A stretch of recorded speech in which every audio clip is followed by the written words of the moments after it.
Assalamualaikum warahmatullahi wabarakatuh. Alhamdulillahirabbil alamin. Wa bihi nasta'inu ala umuri dunya waddin. Wassalatu wassalamu ala asrofil anbiya'i wal mursalin sayyidina wa maulana Muhammadin. Rabbi shrah li sadri wa yassir li amri wahlul 'uqdatam min lisani yafqahu qawli. Amma ba'du. Yang saya hormati Bapak Muhammad Asidki, ME, selaku dosen mata kuliah Ekonomi Sumber Daya Manusia. Para mahasiswa, teman-teman saya yang saya cintai. Pertama-tama marilah kita panjatkan puji syukur kepada Allah Subhanahu wa taala yang telah memberikan nikmat kepada kita, nikmat iman, nikmat Islam, nikmat tentram, nikmat damai, nikmat sempat, sehingga perlu kita syukuri. Banyak sekali nikmat yang diberikan setiap detiknya, setiap menitnya, setiap jamnya, setiap harinya. Kadang kita lupa atas nikmat-nikmat itu.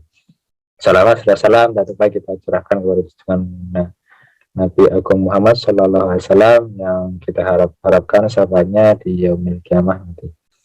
Oke, saya di sini bersama teman-teman ingin memberikan video presentasi ya tentang tugas dari mata kuliah Ekonomi Sumber Daya Manusia, di mana kami ada beberapa anggota kelompok. Pertama saya sendiri, Zulfajidan, NIM 1917201224.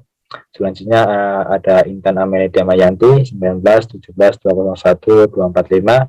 Terus ada Andrea Gustian 1917201075.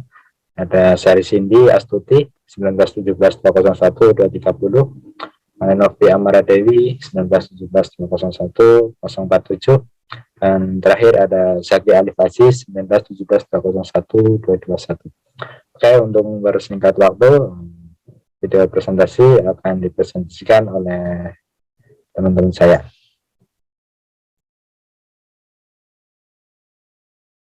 Halo teman-teman, perkenalkan nama saya Intan Amelia Damayanti dengan NIM 1917201245.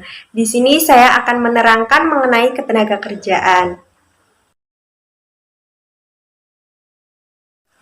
Yang pertama tentang definisi ketenagakerjaan. Ketenagakerjaan adalah segala sesuatu yang berhubungan dengan tenaga kerja pada waktu sebelum, selama, dan setelah selesai masa hubungan kerja, baik pada pekerjaan yang menghasilkan barang maupun jasa, atau pekerjaan berupa. Dari aspek hukum ketenagakerjaan merupakan bidang hukum yang privat yang memiliki aspek publik, karena meskipun hubungan kerja dibuat berdasarkan kebebasan para pihak, namun terdapat sejumlah ketentuan yang wajib tunduk pada ketentuan pemerintah dalam artian hukum politik. Yang kedua, tentang hukum ketenagakerjaan.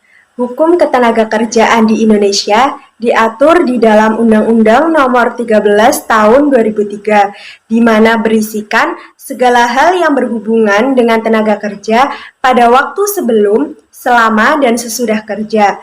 Tujuan dari dibentuknya hukum ketenagakerjaan adalah untuk yang pertama, memberdayakan dan menyadagunakan tenaga kerja secara optimal dan manusiawi. Yang kedua, mewujudkan pemerataan kesempatan kerja dan penyediaan tenaga kerja yang sesuai dengan kebutuhan pembangunan nasional dan daerah. Yang ketiga, memberikan perlindungan kepada tenaga kerja dalam mewujudkan kesejahteraan. Dan yang terakhir, meningkatkan kesejahteraan tenaga kerja dan keluarganya. Selain itu, hukum ketenagakerjaan juga mengatur hubungan antara tenaga kerja dengan pengusaha. Hubungan kerja terjadi karena adanya perjanjian kerja antara pengusaha dengan pekerja atau buruh. Hubungan kerja terdiri dari dua macam, yaitu hubungan kerja berdasarkan perjanjian waktu tertentu atau PKWT dan hubungan kerja berdasarkan perjanjian kerja waktu tidak tertentu atau PKWTT. Perjanjian kerja yang dibuat tersebut dapat dilakukan secara tertulis ataupun lisan. Perjanjian kerja yang dipersyaratkan secara tertulis harus dilaksanakan sesuai dengan peraturan perundang-undangan yang berlaku. Untuk materi selanjutnya itu tentang jenis tenaga kerja. Pada umumnya, tenaga kerja memiliki kriteria yang harus dipenuhi, yaitu berada pada usia produktif. Lalu, berapa sih usia produktif tersebut? Usia produktif atau usia kerja adalah antara 18 tahun sampai 64 tahun. Pembagian tenaga kerja di Indonesia itu ada 4 jenis. Yang pertama, menurut sifatnya. Yang kedua, menurut kemampuannya. Yang ketiga, menurut jenis pekerjaannya. Dan yang terakhir, menurut hubungannya dengan produk. Yang pertama, menurut sifatnya. Jika dilihat dari sifatnya, tenaga kerja dapat dibedakan menjadi dua macam, di antaranya tenaga kerja jasmani dan tenaga kerja rohani. Yang kedua, menurut kemampuannya. Untuk tenaga kerja menurut kemampuannya dapat dibedakan menjadi dua macam, yaitu yang pertama, tenaga kerja terdidik. Yang kedua, tenaga kerja terlatih. Dan yang ketiga, tenaga kerja tidak terdidik dan tidak terlatih. Yang ketiga, menurut jenis pekerjaannya. Jika dilihat dari jenis pekerjaannya yang dilakukan, tenaga kerja jenis ini dapat dibedakan menjadi tiga macam, yaitu tenaga kerja lapangan, tenaga kerja pabrik, dan tenaga kerja kantor. Yang keempat, menurut hubungannya dengan produk. Berdasarkan hubungannya dengan produk, tenaga kerja jenis ini dibedakan menjadi dua macam, yaitu tenaga kerja langsung dan tenaga kerja tidak langsung. Untuk materi berikutnya itu tentang masalah dan solusi ketenagakerjaan. Untuk masalah yang pertama dan solusinya adalah jumlah angkatan kerja yang besar, di mana jumlah angkatan kerja yang besar disebabkan karena tingginya tingkat kelahiran atau pertumbuhan penduduk.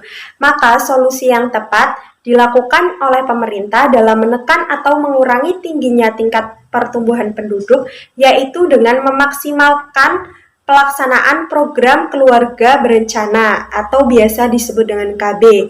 Jika program KB ini berjalan dengan baik, maka jumlah angka pertumbuhan atau kelahiran akan menurun. Demikian pula angkatan kerja semakin seimbang. Apabila penurunan jumlah angkatan kerja yang berimbang ini diikuti dengan peningkatan jumlah lapangan kerja, maka jumlah pengangguran juga dapat berkurang. Untuk masalah dan solusi yang kedua adalah kualitas tenaga kerja relatif rendah, di mana penyebab terendahnya kualitas tenaga kerja di Indonesia diantaranya karena rendahnya pendidikan, kurikulum pendidikan yang tidak sesuai dengan pekerjaan yang tersedia, kurangnya pelatihan dan pemagangan kerja. Untuk mengatasi masalah rendahnya kualitas kerja ini dapat dilakukan dengan cara sebagai berikut. Yang pertama, melakukan pelatihan kerja. Yang kedua, pemagangan. Yang ketiga, meningkatkan kualitas pendidikan masyarakat. Yang keempat, membenahi upah dan gaji tenaga kerja. Dan yang kelima, peningkatan gizi dan kesehatan. Untuk masalah dan solusi yang ketiga, yaitu tentang persebaran tenaga kerja yang tidak merata. Persebaran tenaga kerja yang tidak merata disebabkan karena terkonsentrasi atau terpusatnya penduduk di Indonesia di Pulau Jawa. Hampir 60% penduduk Indonesia berada di Pulau Jawa. Kondisi ini dapat menimbulkan dampak semakin banyaknya jumlah pengangguran di Pulau Jawa. Sedangkan di luar Pulau Jawa, pembangunan akan terhambat karena kekurangan tenaga kerja untuk mengolah sumber daya yang ada. Untuk pemecahan masalah tersebut, pemerintah juga telah mengeluarkan beberapa kebijakan dalam rangka pemerataan persebaran tenaga kerja. Berikut ini adalah kebijakan yang dilakukan oleh pemerintah. Yang pertama, mengadakan transmigrasi. Yang kedua, pemberdayaan tenaga kerja. Dan yang ketiga, pembangunan usaha sektor informal di daerah-daerah. Untuk masalah dan solusi yang keempat, yakni kesempatan kerja masih terbatas. Untuk mengatasi terbatasnya kesempatan atau peluang kerja ini dapat dilakukan dengan cara pengembangan industri padat karya yang mampu menyerap tenaga kerja yang besar. Hal ini dapat dilakukan dengan cara meningkatkan penanaman modal dalam negeri. Usaha lainnya yang dapat dilakukan dalam mengatasi masalah terbatasnya lapangan kerja ini adalah dengan pengembangan pekerjaan umum, seperti pengadaan proyek pembangunan jalan, pembuatan saluran air, irigasi, pembuatan jembatan, dan perbaikan jalan. Dan yang terakhir, untuk masalah dan solusi ketenagakerjaan, yaitu tentang pengangguran. Masalah pengangguran ini disebabkan oleh keempat masalah yang disebutkan tadi. Oleh karena itu, pengangguran dapat ditekan atau diperkecil bila keempat masalah tadi juga sudah dapat diatasi. Pengangguran ini di samping disebabkan oleh keempat masalah tadi, bisa juga terjadi karena sering terjadinya pemutusan hubungan kerja atau biasa disebut dengan PHK dan ketergantungan angkatan kerja pada lowongan pekerjaan yang disediakan oleh pemerintah dan perusahaan.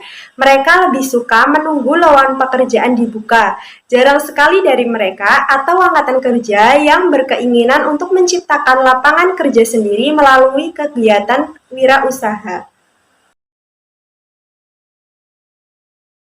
Untuk materi selanjutnya adalah cara meningkatkan kualitas tenaga kerja, di mana untuk meningkatkan kualitas tenaga kerja dapat dilakukan oleh pihak-pihak. Yang pertama, pemerintah, yang kedua, pihak swasta atau perusahaan, dan yang ketiga, individu atau dari diri sendiri. Oke, di sini akan melanjutkan penjelasan dari kelompok kami, yaitu saya kebagian membawakan materi dengan tema ya tingkat pengangguran. Oke, lanjut saya. Tingkat pengangguran. Pertama, pengertian dulu. Apa itu pengangguran ya? Pengangguran itu adalah didefinisikan sebagai suatu keadaan di mana seseorang yang tergolong dalam kategori angkatan kerja atau labor force tidak memiliki pekerjaan dan secara aktif sedang mencari pekerjaan. Jadi di sini pengangguran atau unemployment itu didefinisikan sebagai suatu keadaan di mana seseorang yang tergolong dalam kategori angkatan kerja, di mana kalau seseorang itu bukan dikategorikan sebagai angkatan kerja atau labor force, itu tidak bisa dikatakan angkatan kerja. Misalkan dia adalah seorang pelajar atau seorang yang masih anak-anak, masih usia remaja dan belum dikatakan sebagai kategori angkatan kerja atau labor force. Terus dia juga tidak memiliki pekerjaan, secara aktif sedang mencari pekerjaan, atau seseorang yang sedang aktif mencari pekerjaan, dia tidak dikatakan juga sebagai pekerja, atau dia dikatakan sebagai pengangguran. Terus pada dasarnya orang yang mengatakan bahwa penyebab dari pengangguran adalah ketidakseimbangannya antara penawaran dan tenaga kerja dengan permintaan tenaga kerja. Sebagian tenaga kerja yang menawarkan tenaganya mencari pekerjaan dan berhasil mendapatkannya atau emplong, sisanya yang gagal atau belum mendapatkan pekerjaan dapat dikategorikan sebagai penganggur asal ia masih bekerja setelah penganggur merupakan terjemah dari unemployment. Namun agar dapat diartikan penganggur terhadap syarat yang harus dipenuhi, syarat itu adalah ia harus aktif mencari pekerjaan sehingga ia lebih banyak dikategorikan sebagai pencari kerja.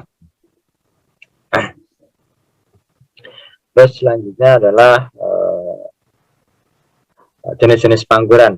Yang pertama adalah pengangguran normal atau friksional, ya, di mana dia seorang yang menganggur karena dia ingin berganti pekerjaannya lebih baik. Jadi dia pada awalnya dia mempunyai pekerjaan, tetapi dia ingin ada keinginan untuk mencari pekerjaan yang lebih baik. Dia akhirnya resign dari sebuah perusahaan. Akhirnya dia menganggur sambil menunggu pekerjaan yang lebih baik atau membuat pekerjaan yang lebih baik. Yang kedua adalah pengangguran siklikal, di mana pengangguran ini itu dipengaruhi oleh kondisi ekonomi ya, di mana dia karena ada kondisi ekonomi yang terganggu, dia menjadi pengangguran. Karena misalkan sekarang ada kondisi pandemi, dia akhirnya pekerjaannya terganggu, tidak bisa bekerja, perusahaannya mengalami kerugian, dia akhirnya di PHK. Yang ketiga adalah pengangguran struktural, di mana pengangguran ini itu terstruktur. Pengangguran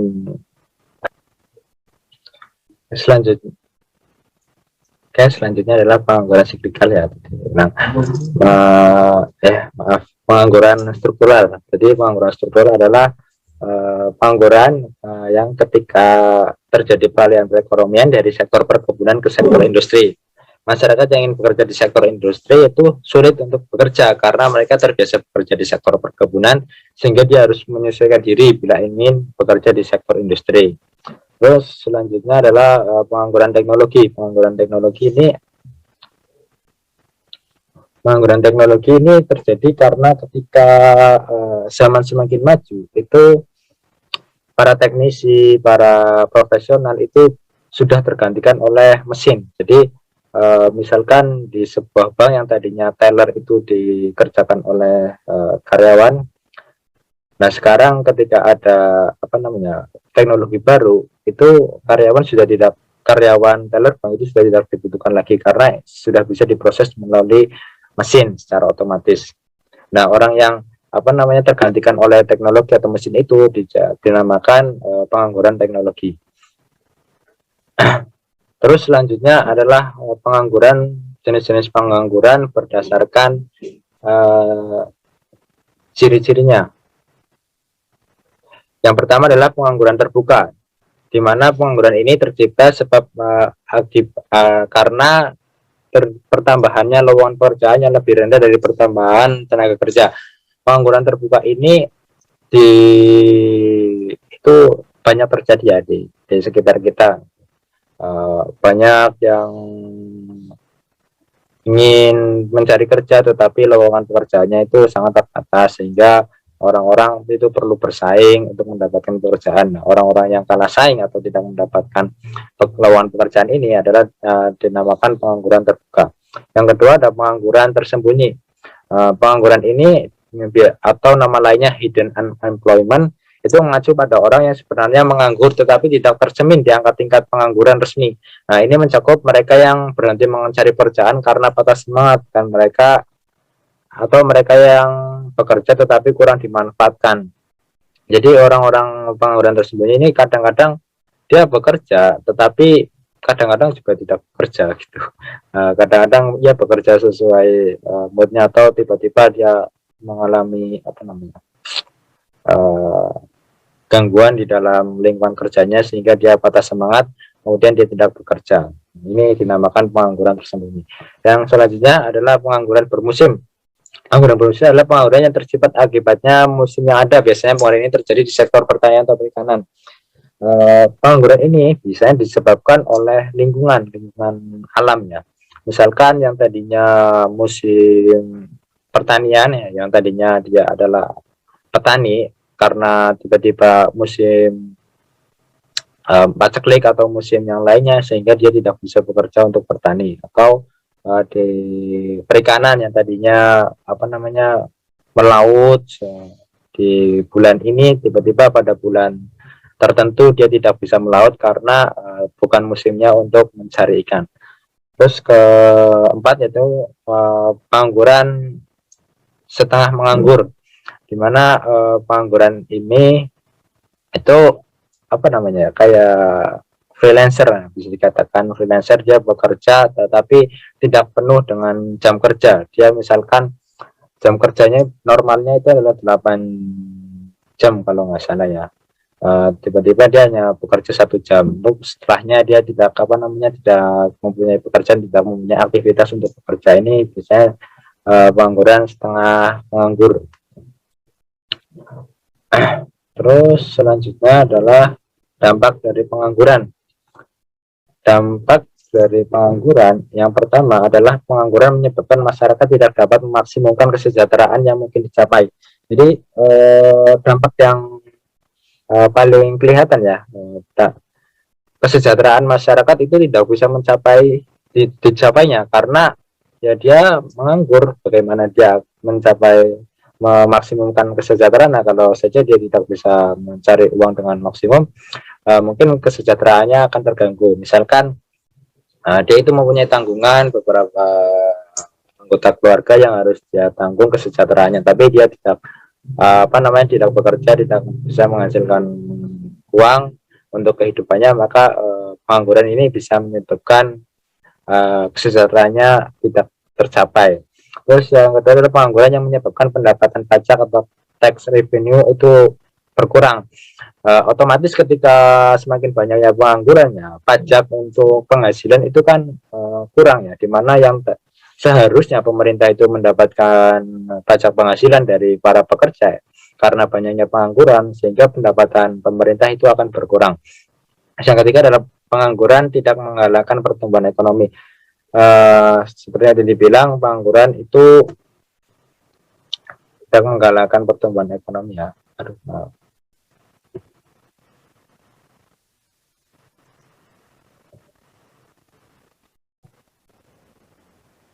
Yang ketiga adalah pengangguran tidak menggalakkan pertumbuhan ekonomi.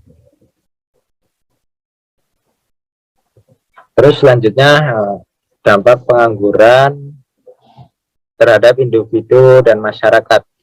Yang pertama, pengangguran akan menyebabkan kehilangan mata pencarian dan pendapatan. Sudah dijelaskan, pengangguran itu akan menyebabkan kehilangan mata pencarian dan pendapatan yang tadinya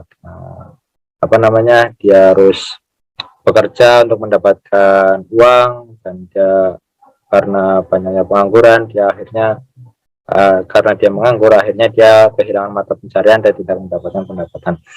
Terus pengangguran dapat menyebabkan kehilangan keterampilan. Nah, pengangguran, orang yang menganggur itu biasanya keterampilannya akan semakin lama itu semakin akan menurun, karena biasanya keterampilan itu harus selalu diasah terus-menerus. Ketika dia menganggur, tidak melakukan aktivitas keterampilannya, maka otomatis keterampilannya semakin lambat tahun akan menurun. Selanjutnya, pengangguran itu dapat pula menimbulkan ketidakstabilan sosial dan politik. Jika suatu negara itu tingkat penganggurannya sangat tinggi, maka kestabilan sosial dan politiknya itu akan terganggu.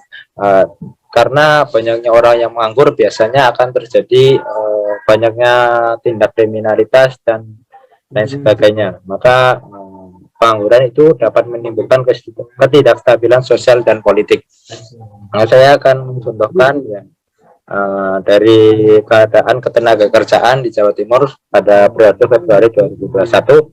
Saya mengambil contoh ini, tingkat pengangguran terbuka pada periode Februari 2020 sampai Februari 2021 itu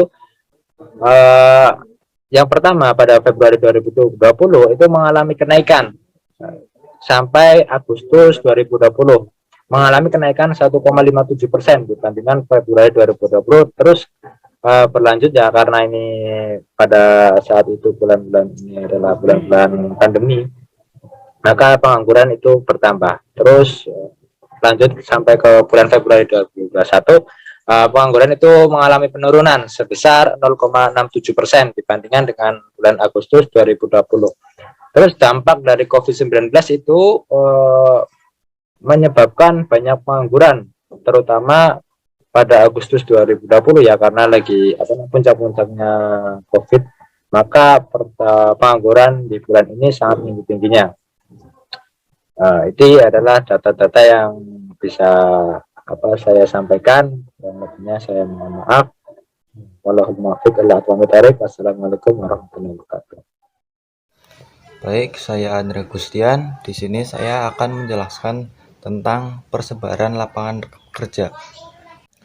Telah kita ketahui bahwa persebaran tenaga kerja yang terjadi di Indonesia hanya berpusat pada satu tempat saja, yaitu hanya pada Pulau Jawa saja. Hal ini terjadi dikarenakan minimnya lapangan pekerjaan di daerah lain yang menyebabkan banyaknya masyarakat yang mencari kerja di daerah Jawa, dan juga hal ini merupakan imbas dari pembangunan yang tidak merata di Indonesia yang hanya berpusat di daerah Pulau Jawa saja, sehingga banyak masyarakat yang berpikir bahwa dengan mencari kerja di daerah Pulau Jawa, maka mereka dapat dengan mudah menemukan pekerjaan. Ada beberapa faktor yang mempengaruhi persebaran tenaga kerja, yaitu yang pertama, pemikiran masyarakat yang masih sangat tradisional. 2. Pendidikan masih sangat kurang untuk membentuk SDM yang mumpuni. 3. Persebaran penduduk yang tidak merata. 4. Kurangnya sosialisasi tentang transmigrasi. Yang kelima, kurangnya pemanfaatan alam. Dampak dari persebaran yang tidak merata.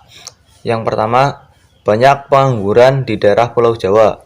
2. Banyaknya tenaga kerja yang berkualitas yang tidak mendapat pekerjaan karena persaingan yang ketat. 3. Perekonomian di daerah-daerah selain Pulau Jawa yang tidak sebagus di Pulau Jawa. 4. Pembangunan nasional yang tidak merata. 5. Mengakibatkan kemiskinan karena perekonomian yang tidak berjalan sempurna.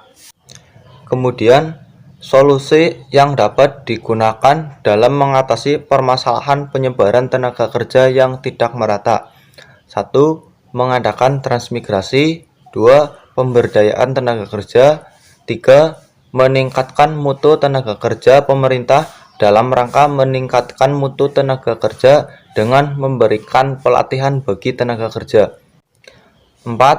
Memperluas pemerataan lapangan kerja. Pemerintah mengoptimalkan informasi pemberitahuan lowongan kerja kepada para pencari kerja melalui pasar kerja. 5. Memperbaiki sistem pengupahan. Pemerintah harus memperhatikan penghasilan yang layak bagi pekerja. Jelaskan mengenai upah buruh. Pertama, kita membahas pengertiannya terlebih dahulu. Upah buruh sendiri adalah hak pekerja atau buruh yang diterima dan dinyatakan dalam bentuk uang sebagai imbalan dari pengusaha atau pemberi kerja kepada pekerja atau buruh yang ditetapkan dan dibayarkan menurut suatu perjanjian. Kemudian, di dalam upah buruh juga terdapat upah nominal dan juga upah real. Apa sih sebenarnya upah nominal dan upah real itu? Upah nominal buruh atau pekerja adalah rata-rata upah harian yang diterima buruh sebagai balas jasa pekerjaan yang telah dilakukan. Sedangkan upah real merupakan gambaran daya beli dari pendapatan atau upah yang diterima buruh atau pekerja. Yang selanjutnya yaitu sistem upah. Sistem upah merupakan kebijakan dan strategi yang menentukan kompensasi yang diterima pekerja. Nah, kompensasi itu sendiri merupakan bayaran atau upah yang diterima oleh pekerja sebagai jasa atas hasil kerja mereka. Kemudian ada juga faktor-faktor penting yang menjadi sumber dari perbedaan upah. Antara lain, yang pertama yaitu permintaan dan penawaran tenaga kerja, kemudian perbedaan corak pekerjaan, perbedaan kemampuan, keahlian, dan pendidikan, kemudian pertimbangan bukan keuangan, dan mobilitas tenaga kerja. Yang terakhir ada upah minimum. Upah minimum adalah suatu standar minimum yang digunakan oleh para pekerja atau pelaku industri untuk memberikan upah kepada para pekerjanya. Adapun upah minimum itu terbagi menjadi upah sektor, upah minimum provinsi, dan upah minimum kabupaten atau kota. Upah minimum provinsi merupakan upah minimum yang berlaku di seluruh kabupaten atau kota dalam satu provinsi. Sedangkan upah minimum kabupaten atau kota adalah upah yang berlaku hanya di sebuah kabupaten atau kota. Saya Sari Senda Astuti akan melanjutkan materi AMH atau angka melek huruf. Angka melek huruf adalah proporsi penduduk berusia 15 tahun ke atas yang memiliki kemampuan membaca dan menulis kalimat sederhana dalam huruf Latin, huruf Arab, dan huruf lainnya seperti huruf Jawa, huruf Kanji, dan lain-lain terhadap penduduk usia 15 tahun ke atas. Untuk rumus AMH sendiri atau angka melek huruf sendiri yaitu AMHT 15 plus sama dengan MHT 15 plus per TT 15 plus dikali 100, di mana AMHT 15 sama dengan angka melek huruf usia 15 tahun ke atas pada tahun ke T. MHT 15 sama dengan jumlah penduduk usia 15 tahun ke atas yang melek huruf pada tahun ke T. PT 15 sama dengan jumlah penduduk usia 15 tahun ke atas pada tahun ke T. Kegunaan rumus tadi yaitu untuk melihat pencapaian indikator dasar yang telah dicapai oleh suatu daerah karena membaca merupakan dasar utama dalam memperluas ilmu pengetahuan. AMH merupakan indikator penting untuk melihat sejauh mana penduduk suatu daerah terbuka terhadap pengetahuan.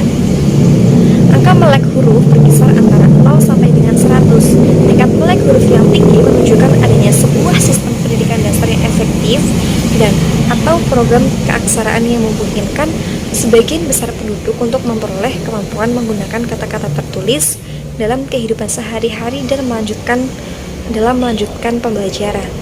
Nah, contoh AMH Kabupaten Jepara tahun 2013 sebesar 92,93%, yang artinya sekitar 93% penduduk di Kabupaten Jepara yang berumur 15 tahun ke atas dapat membaca dan menulis huruf Latin dan huruf lainnya. Sekian, selanjutnya akan dijelaskan oleh pemateri selanjutnya.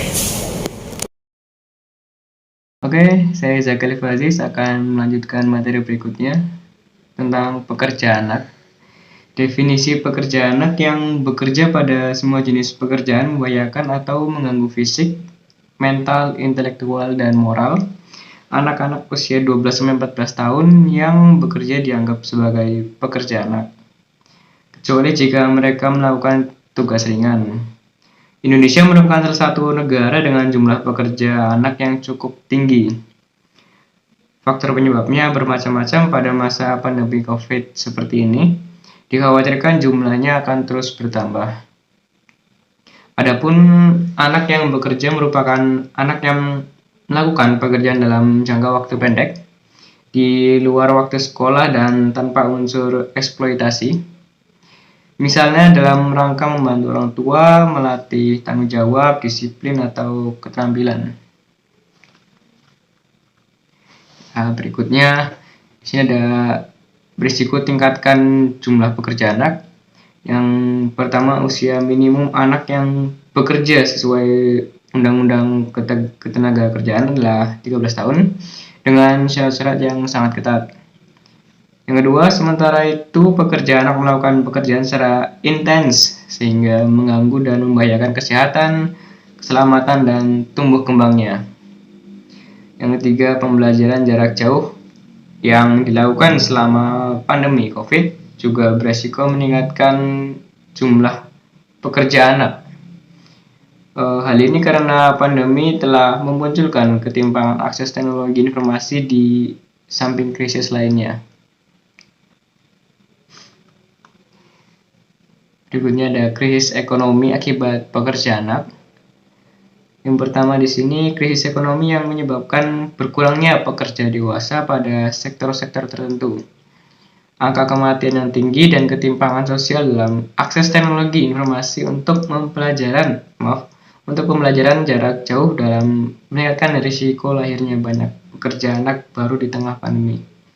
Yang kedua ada masalah pekerja anak adalah masalah kompleks, tidak hanya terkait masalah ketenagakerjaan, tapi juga terkait ekonomi, pendidikan, kesehatan, sosial, budaya, dan lain, sehingga upaya penghapusan pekerja anak tidak dapat dilakukan sendiri.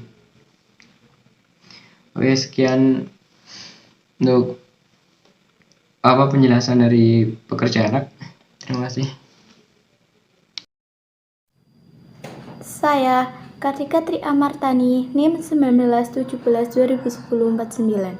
Di sini saya akan menjelaskan materi mengenai kualitas sumber daya manusia.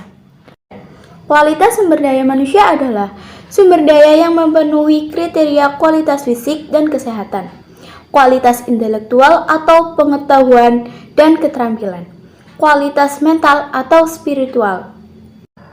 Kualitas sumber daya manusia di Indonesia. Berdasarkan riset dari Bank Dunia tahun 2018, indeks sumber daya manusia di Indonesia berada pada peringkat 87 dari 157 negara. Nilai HCI Indonesia adalah 0,53 tertinggal dari beberapa negara di Asia Tenggara. Adapun faktor yang mempengaruhi kualitas sumber daya manusia. Yang pertama, pendidikan dan latihan. Pendidikan dan latihan menghasilkan kualitas kerja yang lebih baik kualitasnya dan meningkatkan produktivitas kerja. 2. Gizi dan kesehatan masyarakat. Keadaan gizi dan kesehatan masyarakat sangat mempengaruhi kualitas sumber daya manusia.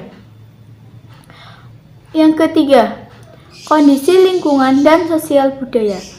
Kondisi lingkungan yang berkualitas rendah dengan berbagai pencemaran dan semangat kerja yang rendah, serta masyarakat yang merasa tidak menikmati hasil pekerjaan secara adil akan menurunkan kualitas kerja. Adapun cara meningkatkan kualitas sumber daya manusia. Yang pertama, latihan atau training. Tujuannya untuk mengembangkan individu dalam hal meningkatkan keterampilan, kemampuan, serta sikap yang dimilikinya. Yang kedua, pendidikan. Pengembangan yang sifatnya formal dan berhubungan langsung dengan karir mereka. Yang ketiga, pembinaan. Dengan mengatur dan membina mereka melalui program penilaian dan perencanaan. Yang keempat, rekrutmen. Dengan melakukan penjaringan dengan menilai calon pekerja yang melamar di perusahaan mereka. Yang kelima, kesempatan. Kesempatan di sini maksudnya memberikan kesempatan pada karyawan untuk menyalurkan ide atau gagasan mereka. Yang terakhir, penghargaan. Penghargaan di sini maksudnya memberikan penghargaan pada karyawan yang memiliki prestasi. Cukup sekian dan terima kasih.